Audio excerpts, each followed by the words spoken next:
kindergartens, you listen to kids listening to music, it's American junk pop music over and over again. Now there's a reason that I posed these 3 successful American businesses to you, other than the fact that all of them are generated out of the imagination.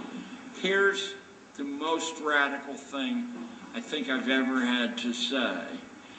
The computer business is exclusively the work of school dropouts. Bill Gates, who demanded, in effect, that everyone be sent to college, himself dropped out of college his freshman year. His partner,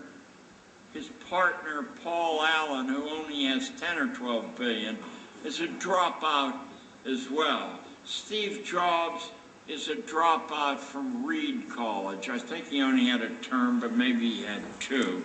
His partner, Steve Wozniak, is a dropout.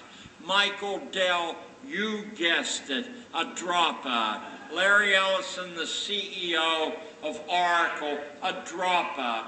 Who the hell are these people to say we all need 4 more years in the lockup, copying notes off the board? And I submit to you, had it been up to colleges and research universities, we would either not have a computer business, we certainly wouldn't have the computer dominance of planet Earth, and we would have some tortured, by the numbers, primitive. Now, that's the computer business. When you move to the fast food business, it's even more radical. Get Fast Food Nation for the verification of this. Every founder of every fast food franchise was either a high school dropout or an elementary school dropout. They don't bother with college. All of them. Ray Kroc, age 15. Dave Thomas, about age 7 or 8. But all of them. Carl Jr. It's worth going through Fast Food Nation just to compile the total list that's in there. So here are 2 businesses that are keeping us from sinking without a trace on the world market. And we owe dropouts those businesses. Now let's get into the show business now.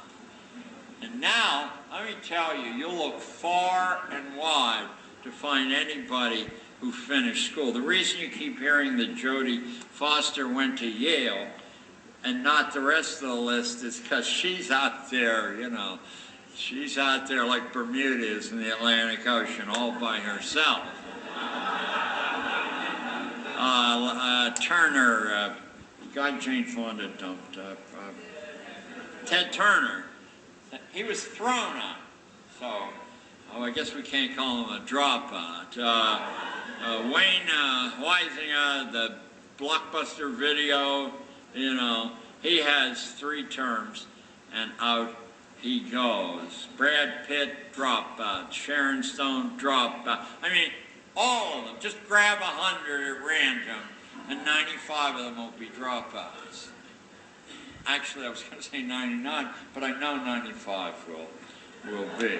Now, here are 3 businesses based on imagination where the fundamental personnel were aware of the constraining element of schooling on the imagination.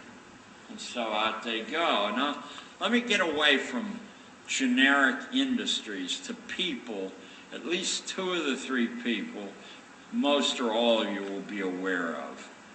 About 2 weeks ago, a young woman changed the destiny of women who want to drive faster than 200 miles an hour.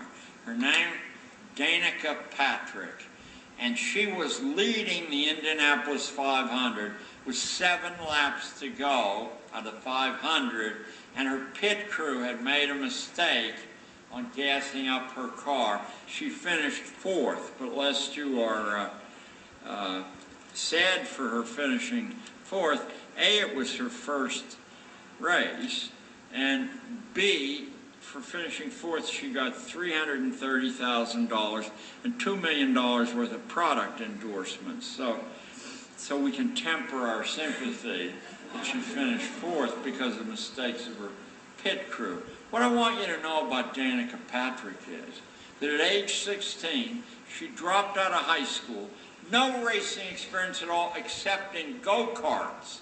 I've had that kind of racing experience.